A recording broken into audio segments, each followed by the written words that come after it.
powered by the Inside the Birds podcast. Now, live from inside the Matt Black Kia Studios, it's Football at 4. Football at 4 is powered by the Inside the Birds podcast and being brought to you by the Gallery Bar, booking games at Ocean Casino Resort. Go to the Gallery, go to Ocean, go for the win. For more info, visit oceanac.com. Gambling problem, call 1-800-GAMBLER. Adam Caplan is back here on a Friday as the Eagles preseason is finally over, and we can look ahead to the initial 53-man roster. Adam, welcome in. How you doing on this Friday? I'm well, Josh. I hope you're doing well as well as your listeners. So, yeah, look, that's it, and it's kind of a cool thing. You get an advantage of having your game on Thursday. In fact, there's a game on Sunday. There are a bunch of games on Saturday. In fact, the heaviest day of the preseason this week is on Saturday. So the Eagles get a break. In fact, they probably will practice tomorrow like other teams are playing, and that gives you some extra time because we know without the fourth preseason game, you've got what we call hump week. That's the in-between week. It's kind of like a bye week until week one. And you get an advantage because you have to get down to the 53-man deadline there by 4 p.m. Eastern on Tuesday. But the Eagles, because they were done Thursday, Josh, will get extra practices. So they probably work Saturday, Sunday, and Monday. And like the Ravens are doing, their Ravens are practicing Tuesday at 1 p.m. Eastern. Well, they said they'll have their cuts done by 12 p.m. So those will be done 4 hours in advance. So that's the way these deadlines work. So let's first get into the things people need to know. First of all, last night in the preseason game, Adam, it was fairly obvious the Eagles were not playing any starters at all. Well, we knew this. We knew they were not going to play their starters with an asterisk. However, because the one safety spot next to Reed Blankenship is wide open, the Eagles did something very, very interesting. The coaches started Justin Evans and Terrell Edmunds. Edmunds has a slight advantage over Evans, and Terrell Edmunds is a guy that is okay. I mean, he comes over from the Steelers on a one-year deal with very little guaranteed money. And it's interesting, Evans would play later. Edmunds would leave the game early, and Evans would continue to play. It was just interesting over time, Josh, how they decided to do that between both players. So we'll get a better idea of what this will look like soon. In fact, they could actually take this up because next week is an open week, and they've got so much practice time left leading up to week one. They could just take another week to decide that one. And ideally, you don't want to keep doing that. But they did come out in nickel last night. Their two backup linebackers, Christian Ellis, Nick Morrow started. They went with, as I said, nickel, Kaylee Ringo and Scott and Garner. Garner and Ringo were your outside corner. Scott was the slot corner. And they went with a four-man line. What's funny is all four of those very well might not be on the team. Janoris Robinson, Olave Sagapolu, Marvin Wilson, who just got back last week, and Teron Jackson, who was cut last season. So that's the defense will get the offense in a minute. And don't forget the Colts, Josh, played all of their healthy starters last night. And the Eagles, and they played them for about a half. The Eagles' offense and defense really held their own against them. You mentioned the offense. Talk to us about Trey Sermon. We saw a lot of Trey Sermon last night. So what does that mean? Well, it's basically an evaluation because it was fascinating. They kept out even Boston Scott, the four backs we expect them to make it. We're expecting four backs to be on the roster and the fifth, Trey Sermon, to be waived. And that's how they did it last night. The other four backs did not play. Now, Kenny Brooks is the sixth. He obviously won't make it. He also had a fumble earlier this in the preseason. He also had a drop last night, a really good pass where he dropped it.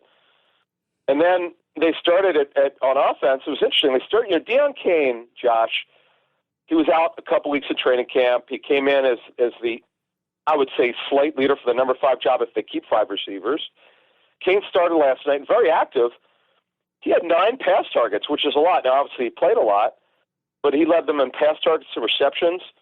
He had 6 catches for 62 yards and 9 targets.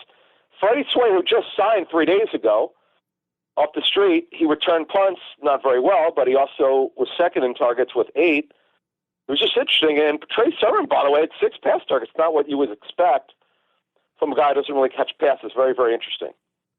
You mentioned Deion Kane. I mean, this guy, first of all, we all had to get used to his number change. That was always fun. Yeah, 39. Yeah, exactly. But second of all, is he auditioning, do you think, for a practice squad spot?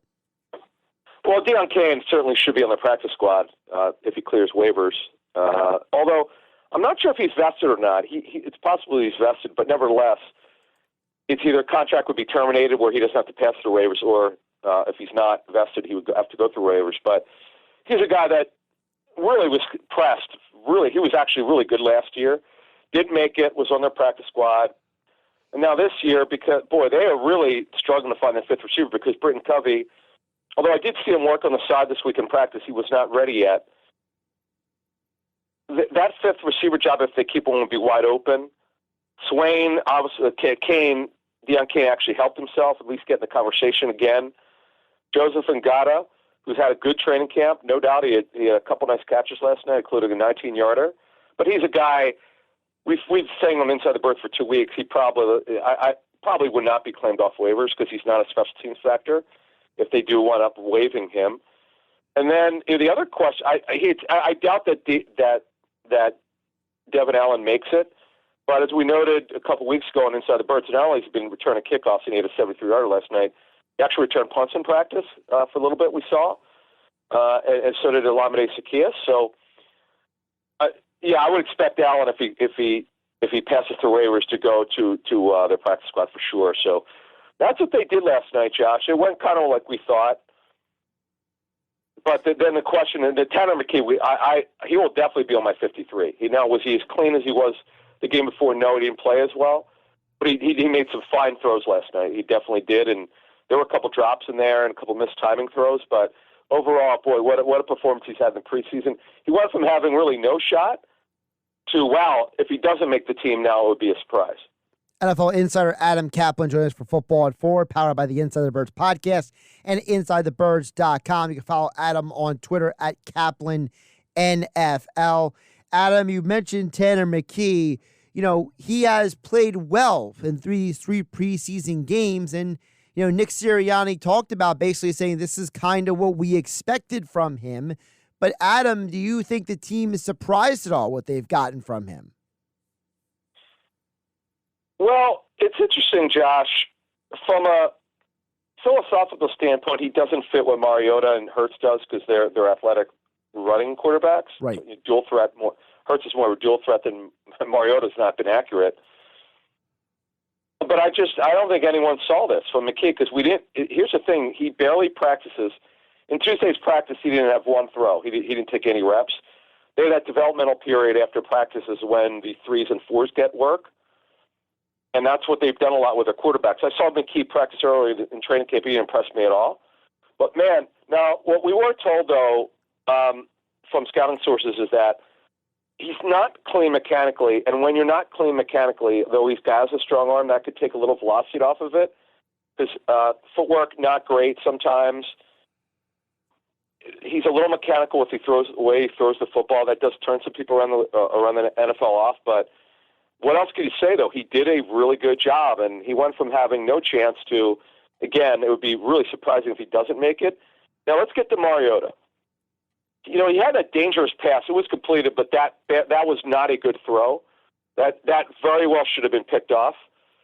We know he's totally unimpressive in the preseason. I thought he made some nice throws in Tuesday's practice. We know his legs are back. I remember talking to the Raiders, and they felt like physically he wasn't, when he was with them, his legs were not good, and now he's all the way back physically.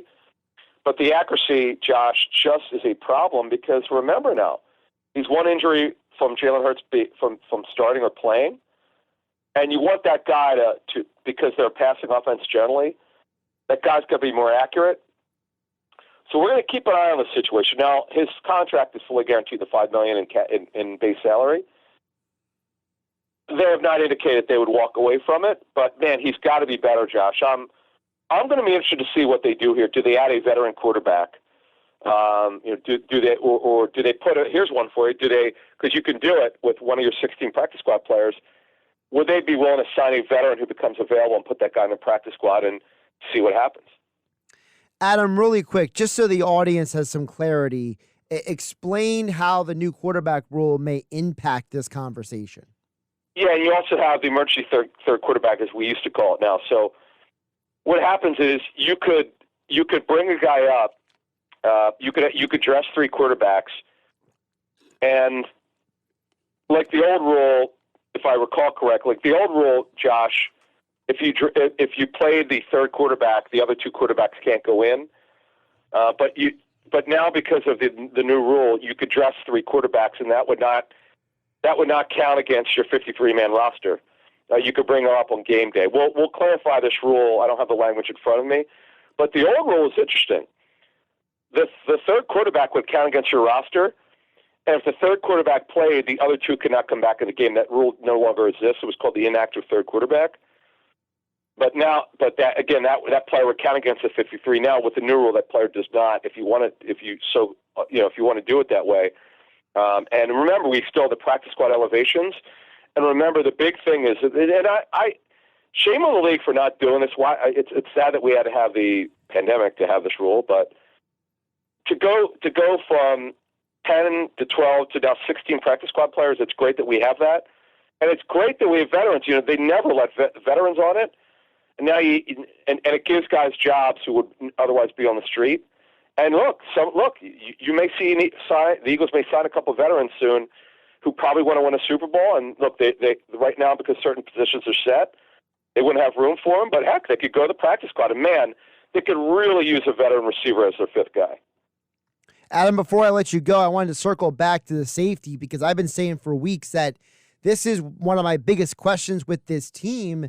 I know you can't take a lot from the games themselves, but was there anything that you took from the joint practices that would give us an idea of what you think the safety situation will be? Because remind people again, the initial 53 is coming up on Tuesday, yes, not the 53 they're starting the season with. So even what happens on Tuesday might not be the safety situation we have for the start of the season. Yeah, waivers are at 12:01 Eastern on Wednesday, and that's also at the time when you could set practice squads. So right now, Josh, here's what we expect. Reed Blankenship starts. We know that.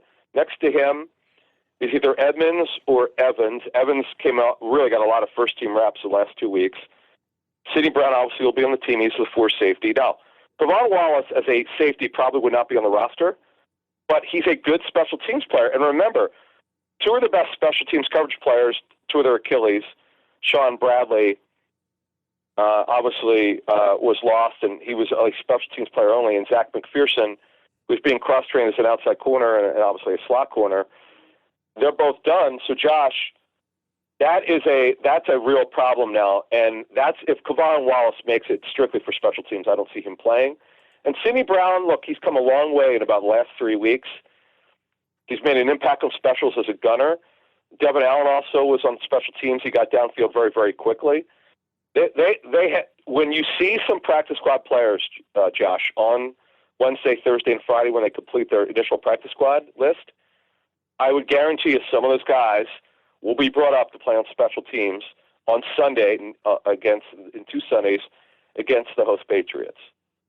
He's Adam Caplan. Follow him on Twitter at Caplan NFL. Inside the Birds podcast, InsideTheBirds.com. And, of course, Adam and Jeff will drop the latest pod this upcoming Monday. Download, subscribe, give it the 5-star review. Adam, have a great weekend and keep up the great work. You too, my friend. Thank you.